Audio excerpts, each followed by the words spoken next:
Are you gonna be nice? I've never been nice my whole life. But I'll do my best to be sweet.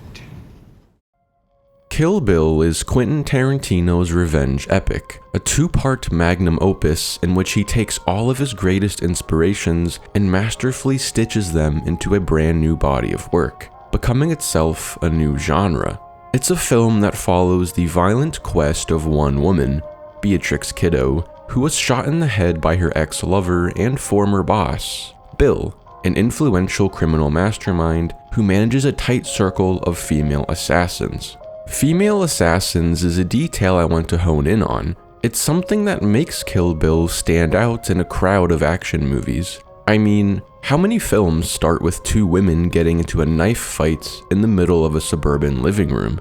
Perhaps you've noticed just how many movie trailers these days feature blood-soaked, screaming women with lethal bludgeons in their hands. I'm no expert, but I've seen my share of black and white films, and I'm quite sure this type of character never would have been allowed in a film back then. However, while once taboo, violent female protagonists have only become more prevalent in recent years, and it's no doubt that films like Kill Bill played a massive role in not just normalizing, but popularizing the trope. People like Tarantino, and certainly Paul W.S. Anderson via his Resident Evil series, truly cemented the violent female protagonist as a film staple going into the 21st century. And it's one of these persistent tropes in movies and video games which continues to pop up everywhere. Yet I hardly ever see people exploring why this pattern is so prevalent and so appealing in the first place. It's rare that people deeply examine why they like what they like. I can speak for most of us when I say that, largely, we engage with art on a subconscious level. We're not thinking too intellectually while experiencing the art, and when it's over, there's no requirement to reflect on the experience. You can just watch the next thing, play the next game, and wait until something else tickles the brain in the right way. But if you know my channel, you know that I like to take big bites, really dig into things. I like to explore the deeper meanings of movies, and I'm interested in the psychology of my favorite artists. What does their art reveal about their internal state? And oh boy, am I ever excited to talk about Quentin Tarantino. His movies are such gold mines for analysis, not necessarily my usual thematic breakdowns, but they are dense with clues into Tarantino's mind, how he operates, what misconceptions he holds about the world. There's a lot to be dazzled by when it comes to his films, but in this video, I won't so much be talking about what he does well in Kill Bill, but rather, I'll be analyzing his perversion, violence, and dishonesty, all of which lead us into one central truth about Tarantino as a person. Even though he's a grown man, was a grown man when he made Kill Bill, mentally, he's still very much a product of his mother. That awful sound, bang, bang. My baby shot me down.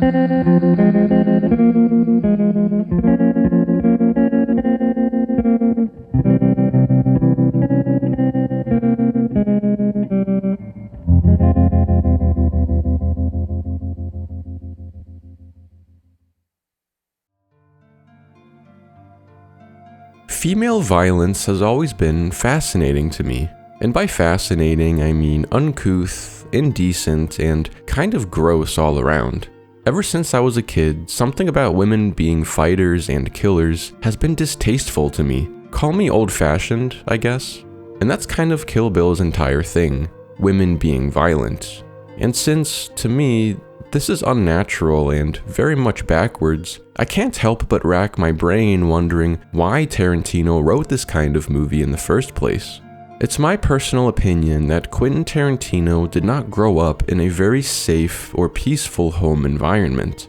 Just to be clear, I'm no biographer on the guy. I've just seen his movies and listened to a couple of interviews.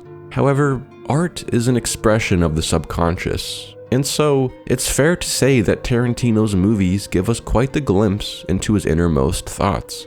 Dare I say, they give us many clues into what type of childhood he had. More than any other film of his I've seen thus far, Kill Bill reveals the most about Tarantino's upbringing, particularly his mother's parenting style. Nikki. Such a pretty name for such a pretty girl. How old are you, Nikki?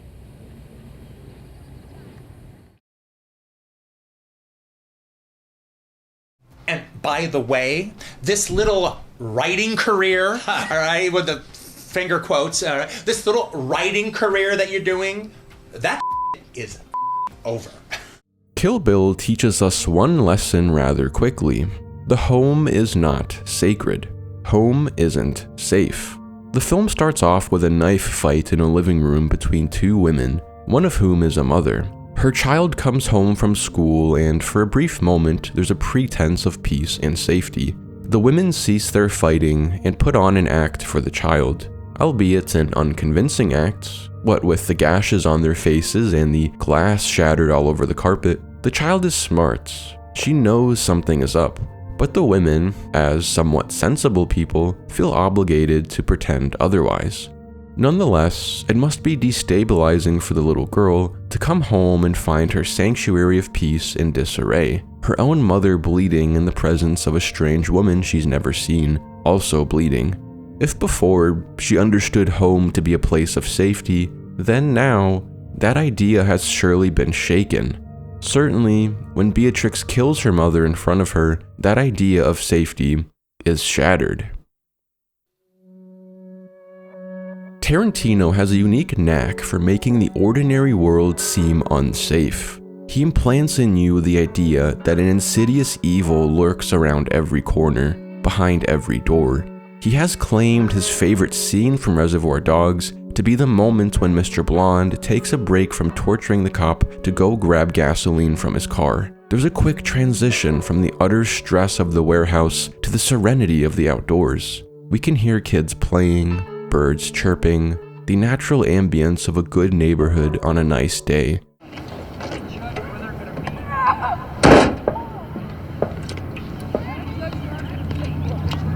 Yet there's a terrifying implication in this. While Mr. Blonde has been torturing a rookie cop, the rest of the world has been moving as though nothing all that special were happening.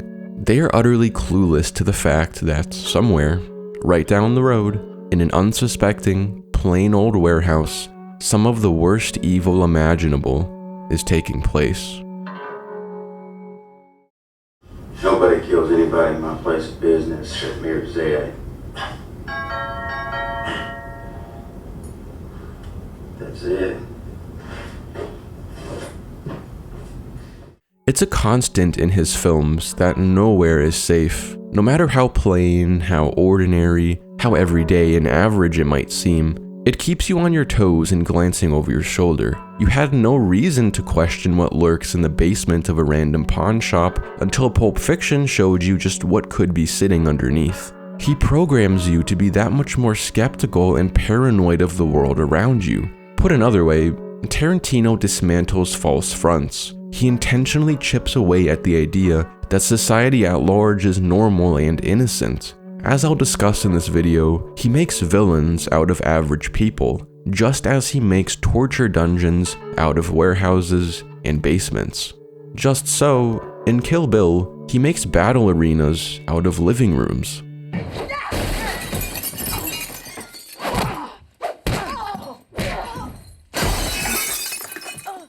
The sanctity of the home isn't respected, and out of all three examples I've presented so far, I truly believe this one is the most telling. It's one thing to depict warehouses as potential locations for violent criminal activities. Surely there are more shocking realizations. Pulp Fiction's pawn shop sequence is more disturbing because this is an establishment which is customer-facing and interacts with society. Customers could be browsing the antique collection upstairs while gagged victims are anxiously moaning for help in the basement below, and they'd be none the wiser. The thin layer of separation between average life and hidden evil is what makes that sequence so disturbing. The fight at the beginning of Kill Bill isn't disturbing in the way the prior two examples are, but it's perhaps more relevant to Tarantino's own life.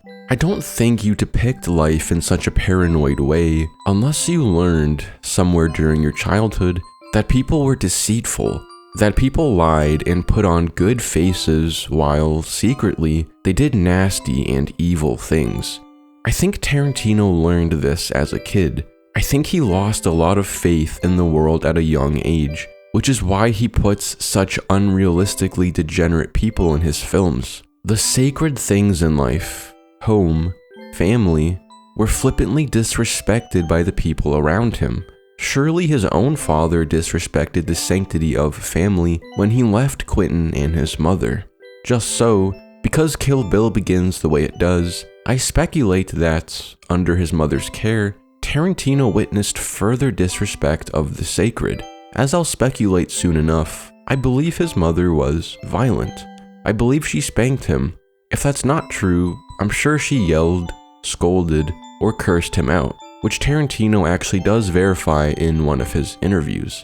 Tarantino learned that mothers were not gentle, they were aggressive. Furthermore, he learned that the home was not safe. It was hostile, tumultuous, and unstable.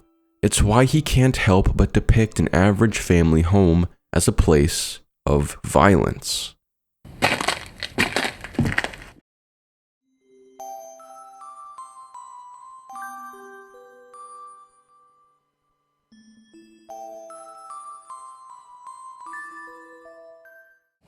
And every time you don't give me answers, I'm gonna cut something off.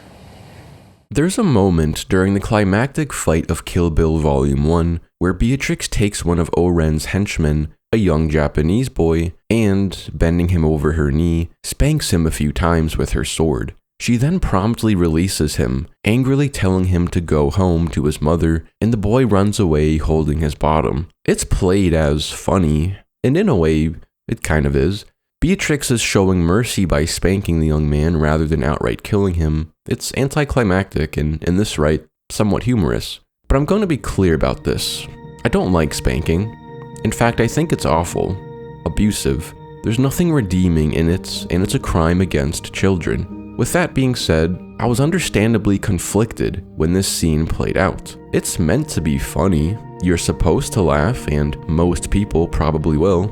The way Tarantino writes the scene, this is humorous for how anticlimactic it is.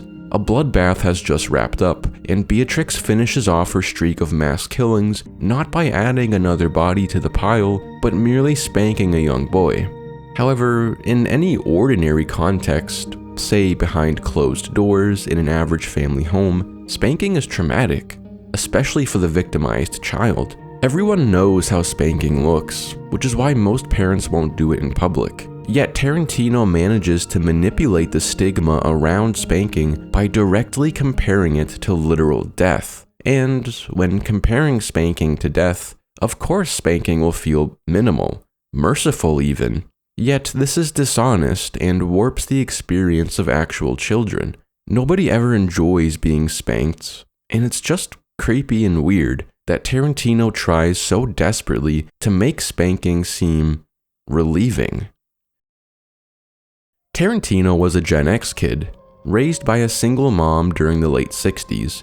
From what I know about my grandparents and the general culture of the time, it seems pretty likely to me that Tarantino's mother was a proponent of corporal punishment. Tarantino was probably spanked as a kid. With all this assumed, it's rather easy to pinpoint where this scene comes from. It's Tarantino's inner child trying desperately to recontextualize his own physical abuse as funny. It's a coping mechanism through comedy, not at all an uncommon strategy. This spanking scene stuck out to me because it hits pretty close to home. It's a very relatable moment in an otherwise unrelatable movie. Not many people watching Kill Bill will have sword fighter experience. They will, however, probably have been spanked as kids. And they will most likely laugh here, precisely where Tarantino wants them to laugh, because they, like him, want to find their own abuse funny. It's far easier than mourning a bad childhood. Kill Bill teaches you that spanking is funny. But this is just one small moment in a much bigger saga. The larger message is one in defense of violent women. Beatrix is most likely a representation for Quentin Tarantino's mother, a woman who made a poor romantic decision and now has to pay the substantial price for her mistake. In his own life, I'm sure this looked rather grim. A young Quentin living with a single mom who worked a lot and even still couldn't afford very much, who attempted to get remarried only to fail miserably at that too. When she inevitably lost her temper, which I imagine was often, assuming that Quentin was a spunky and creative kid, she probably hit or yelled.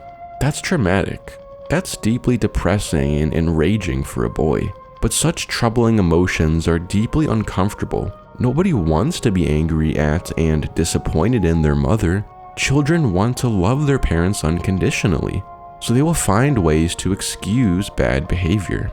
All of a sudden, mother's violence isn't a bad thing anymore. The child begins to believe it's cool. Now, if any of you sons of bitches got anything else to say, now's the fucking time! I didn't think so. Dare I say, that's how a character like Beatrix comes to be, when a child like Quentin Tarantino grows up with the homemade notion that violent women are cool. All because he wanted to believe his mother was cool. Right over there.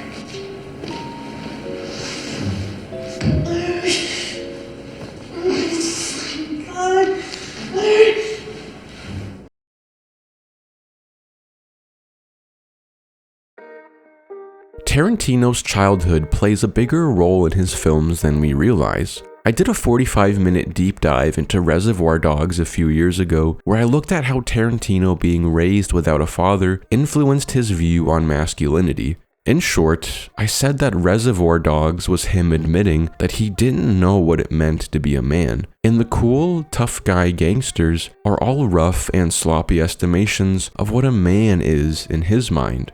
Violent, crude, impulsive, abusive, quoting songs and television to each other in place of having real meaningful conversations. Tarantino builds a world that is shallow and crass, and in public, he has claimed to find all of it cool. But if you dig really deep into this movie, you can see his cry for something more. Reservoir Dogs was Tarantino's reckoning with fatherlessness and the ensuing confusion he faced in trying to teach himself masculinity. Tarantino didn't know a good, decent father. It's why his male characters are always so crooked. I'm from Huntsville, Texas. My name is Buck, and I'm here to fuck. Notice how weirdly immoral and slimy all the men are in Kill Bill. A doctor charges money for men to have sex with Beatrix while she's comatose. He also drives a car called the Pussy Wagon. Another example, rather than killing her outright, Bill's brother Bud buries Beatrix alive. A good old-fashioned Texas funeral. And he even gets a male friend to help out. A friend who may not even be involved in the criminal underworld Bud and Beatrix are knee-deep in. He may just be a random friend without any ties to Bill at all. Yet he's willing to come out in the dead of night and help bury a woman alive? No questions asked? What kind of men are these? The men who appear in Oren's backstory are no better. She swore revenge. Luckily for her, Boss Matsumoto was a pedophile. There are exceptions to this pattern. Hattori Hanzo is an honorable, level-headed swordcrafter who comes out of retirement to construct the ultimate weapon for Beatrix. He's one of the only men to aid her on her path rather than stand in the way. There is also Paimei, who, while ruthless and unforgiving, ultimately teaches Beatrix essential martial arts that come into play later down the road, even teaching her the 5-point palm-exploding heart technique, which she uses on Bill at the end of the film. Needless to say, not every single male character in Kill Bill is a dirtbag, but surely a lot of them are. Wakey, wakey. Eggs and bakey. There's something in that pattern of abusive, disgusting men that screams, mother's propaganda to me. I have no way of knowing this. However, according to his artistic choices, I think it's safe to assume that Tarantino's childhood left him questioning the dignity and goodness of men as a whole. Children either come to conclusions on their own, or have their conclusions manipulated and influenced by their parents. One possibility is that his mother implanted it into his head that all men were of a rotten character, even though only his father had wronged her. Single moms are prone to program their little boys against their father, and in this way, pin them against other men as a whole. Maybe she attempted to date other men and repeatedly failed to find a good man, so she verbally condemned all men. But even without his mother whispering in his ear, Tarantino would certainly have felt some resentment towards one man in particular, his dad. What did being abandoned by his own father teach a young Quentin? That men were good people? I don't think so. Okay, lady. When I become a successful writer, you will never see penny one from my success. Tarantino has proudly talked about a childhood promise he made to himself to never give his mother a cent when he inevitably found success making movies. He said it's a way of holding her accountable for being unsupportive when he was a kid. She told him to stop wasting time on writing screenplays when he got in trouble for making stories in school instead of paying attention. In his mind, she chose to doubt him rather than encourage his talent, so he doesn't believe she deserves a share of his riches. Some people have a problem with that. I don't. That's good boundaries. That's responsible. That's holding people accountable. Good on him, I say. Yet, despite this public display of harsh justice enacted on his own mother, I truly don't think Tarantino has such a grip on the reins of his mother. At least, judging from a film like Kill Bill, which was over 20 years ago in all fairness, it seems apparent to me that Tarantino lets his mother's worldview run his entire creative approach. At least, he did here. This moment, this is me at my most masochistic. Bill, it's your baby. What is Kill Bill if not Quentin Tarantino's elaborate and stylish defense of his mother? It's an argument that women are not the ones to blame when a relationship blows up. Rather, the women are victims of manipulative and tactful men who snake their way into the female heart and sink in their teeth. Look at Beatrix and Bill. It's not really explained just how intimate they were, but obviously there was a history of romance. She was carrying his child after all, a fact which isn't paused on long enough. Tarantino does something really sly and manipulative with Beatrix's pregnancy. He makes the baby seem like a random accident, like it fell from the sky and plopped into Beatrix's belly. He skirts around Beatrix's own agency in getting pregnant. He lies by omission, drastically understating the mutuality of her relationship to Bill. But as the plot unfolds, we can reasonably discern the truth. She loved him, enough to willingly sleep with him.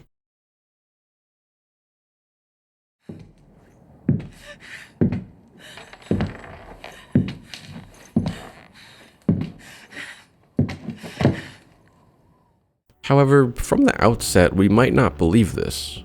Our first impressions of Bill paint him as possessive, perhaps psychotic, someone who forces himself upon others. He's hard to humanize throughout Volume 1 since we never actually see his face until Volume 2. We know his sword before we know his face. It's easy to imagine that there was an element of control between him and Beatrix, a hierarchy of dominance in which Bill sat on top. Beatrix deciding to run away with her baby and marry a stranger in El Paso would be an act of disobedience then. Bill seems to be reasserting his dominance when he has everyone involved in her marriage killed and shoots Beatrix in the head himself. Without the full context, it just seems violent and cruel. But certainly, he's motivated by more than just power and dominance. The more we learn, the more we realize that there was an attachment there. There was a love there, even if a little possessive. And while Bill is framed as the bad guy, it's clear that it was not a one-sided relationship. Beatrix chose to be in his gang, to be close to him. She sat with him by the campfire, laughed at his jokes. In many ways, she led him on. But Tarantino has this way of making the relationship seem manipulative, like Bill groomed her. The age gap contributes to this vibe. Bill is significantly older than Beatrix, probably old enough to be her father. It's notable that Beatrix pretends Bill is her father when he shows up out of the blue at her wedding rehearsal. And it's a convincing enough lie to fool her fiancé. This lie reinforces the oddly incestuous nature of their relationship. Even if they are not blood related, there's something so paternal about Bill's interactions with Beatrix. The way he tells her stories at the campfire, how he calls her kiddo, which we learn is actually her surname, but nonetheless sounds like a grandfather, lovingly referring to his granddaughter. To have two people in a relationship with such a wide age gap is odd.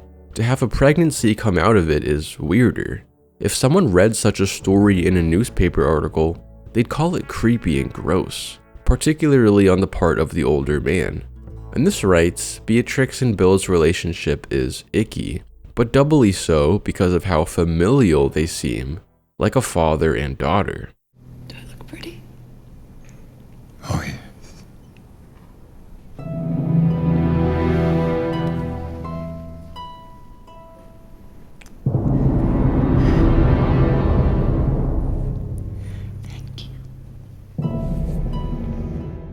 In his characterizations of Bill, Tarantino successfully makes a non-incestuous relationship seem almost incestuous, on a subconscious level that makes us oppose Bill even stronger, and feel a greater sympathy for Beatrix, who we now view as helpless, captive, and manipulated. So we don't ask how she got into this world to begin with, but rather run to her defense pretty quickly. We don't question that she's in the right when it comes to hunting down Bill and getting her daughter back by any means necessary.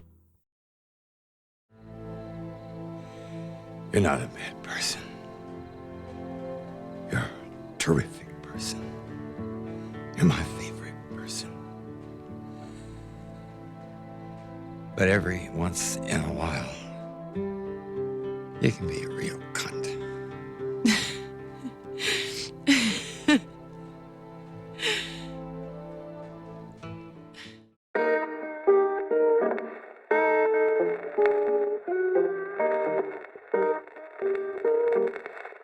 Beatrix is a stone-cold killer.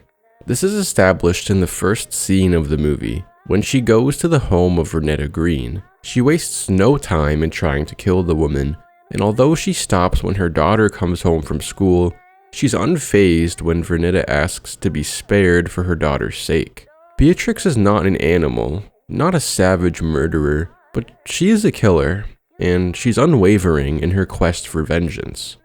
Kill Bill was quite unique in this right. It portrayed a very monotone, cold, mission-driven, violent woman.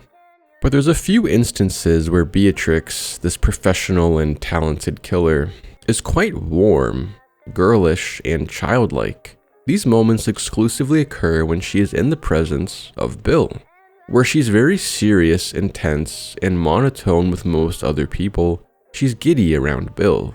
He's apparently the only one to make her genuinely laugh. When they sit around the campfire, Beatrix is perky and inquisitive and genuinely curious as Bill tells the story of Master Paime. All scenes set in the present show Beatrix as a scorned devil who's burning bridges for the sake of her sweet revenge. It's a full steam ahead bloodbath. But these few flashbacks in which she is talking to Bill convey a drastically different tone.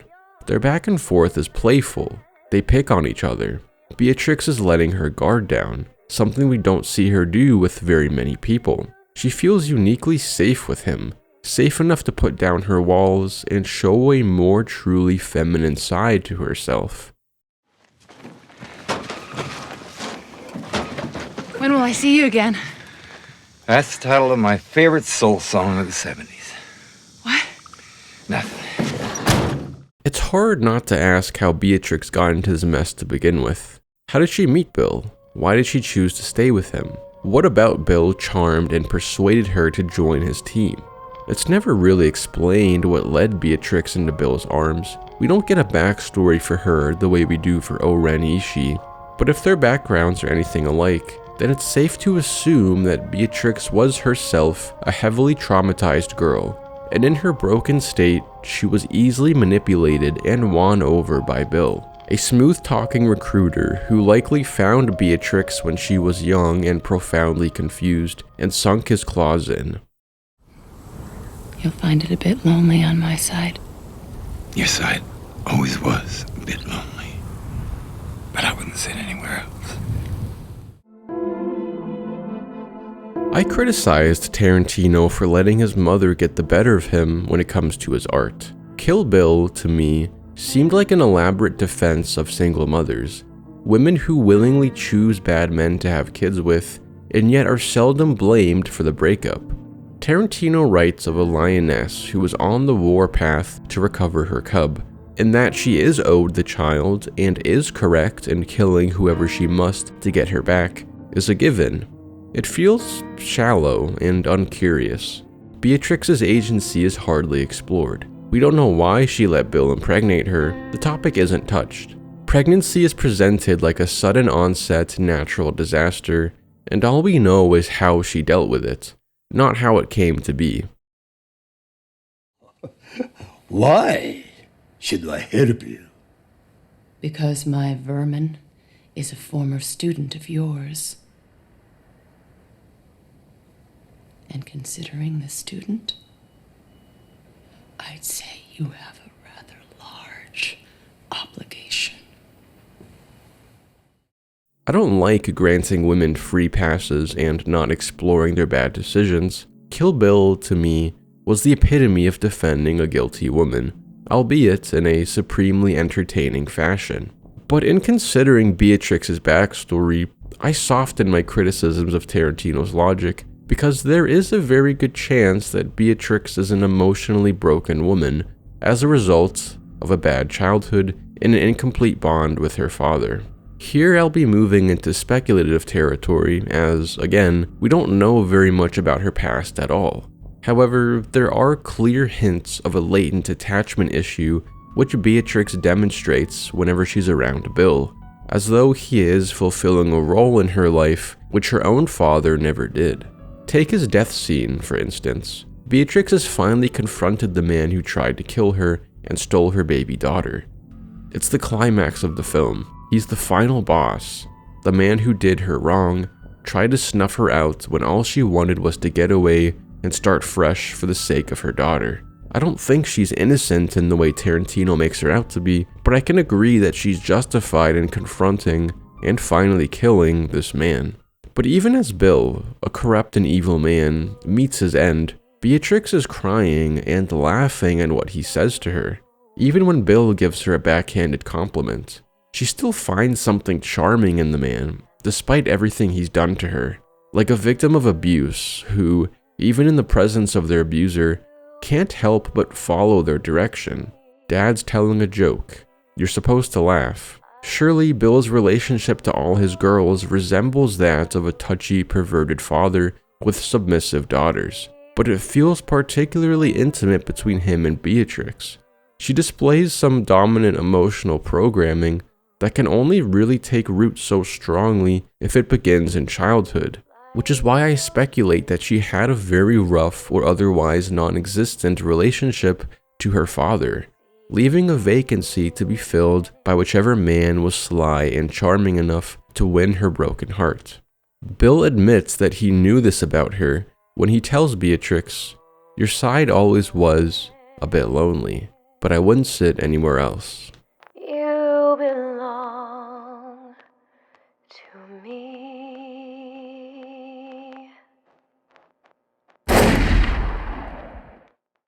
it is vital to emphasize this theory of mine, that the secure and complete bond which all children are meant to have with their fathers never existed in Beatrix's case, which is why she's so gravitated to Bill romantically, despite their wide age gap. There's a strange desperation to love this man with a very corrupt nature, only because that man reminds her of what she never had. Bill fulfills her fantasy to be somebody else's daughter, to be cherished by an older man the way her own father never did. He's a surrogate father, as well as a lover, which is why she's so sad to have to kill him. She kills him in self-defense, a totally justified action, but even still, she cries. And it's fascinating to see the sorrow she undergoes later in the bathroom. Tears of sorrow and joy. Joy for freedom, sorrow for having to kill the man she was so very attached to. The separation hurts the way that saying goodbye to your parents would, because in a way, she was saying goodbye to her father. As I said, Bill's relationship to Beatrix is nearly incestuous in nature, what with how much older he is and just how fatherly he acts. Certainly, it's apparent he groomed her. She's oddly attached to him and only him in ways that she simply isn't to anyone else. Who else could make her laugh? Clearly he got his hooks into a lonely girl without a real bond with her parents, enough to convince her to have a kid with him. I'm sure Bill was fishing for broken women, and he nabbed a great catch with Beatrix.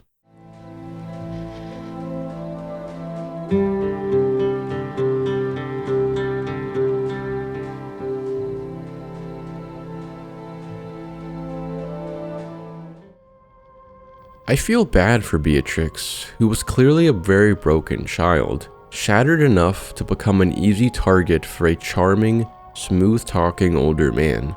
However, I want to pause and emphasize this point. Beatrix had a kid with Bill. She consciously, willingly slept with him, more than once perhaps. Rape is never mentioned as far as Beatrix's grievances go. Bill did not force himself upon her. Nothing about their moments together signals a violent or coercive relationship. Yes, my theory is precisely that Beatrix was groomed by Bill at a young age. At the very least, she was quite mentally immature. However, although there is manipulation in that, there is no force. I want to hone in on this because the film really doesn't focus on this vital point. Tarantino omits a lot of this information, and it dishonestly paints Beatrix as 100% a victim when, at some level, she herself made a poor and reckless decision. Why did Beatrix sleep with Bill? Did she not know the odds of getting pregnant? Did she really think he'd be a good father? The answer to that last one is clearly no, judging by the fact that she fled his circle as soon as she learned she was carrying a baby. She admits to Bill that she didn't want their daughter growing up in their kind of world. So we circle back to the fundamental question, why did she sleep with Bill and risk having a kid with him? And this question is never front and center in the movie. The pregnancy is made out to be a random occurrence, something that befalls Beatrix out of the blue, either to her dismay or surprise. In any case, it's clearly unexpected, which it shouldn't be if Beatrix consciously chose to sleep with Bill. Why is she pretending she didn't ask for this? Fuck. Tarantino precisely frames Beatrix as a victim. The very first scene of the film is her on the floor, heaving and bleeding as Bill coldly walks over to her and puts a bullet in her head. We meet Beatrix when she's at her most victimized, thus everything that follows feels justified in light of the mistreatment she suffered from the get-go. As an audience, we think only of Bill's evil and her brave attempt at escape. We don't think for a minute that she, although certainly the victim of Bill's jealous and spiteful murder attempt, nonetheless played a part of her own in creating this mess.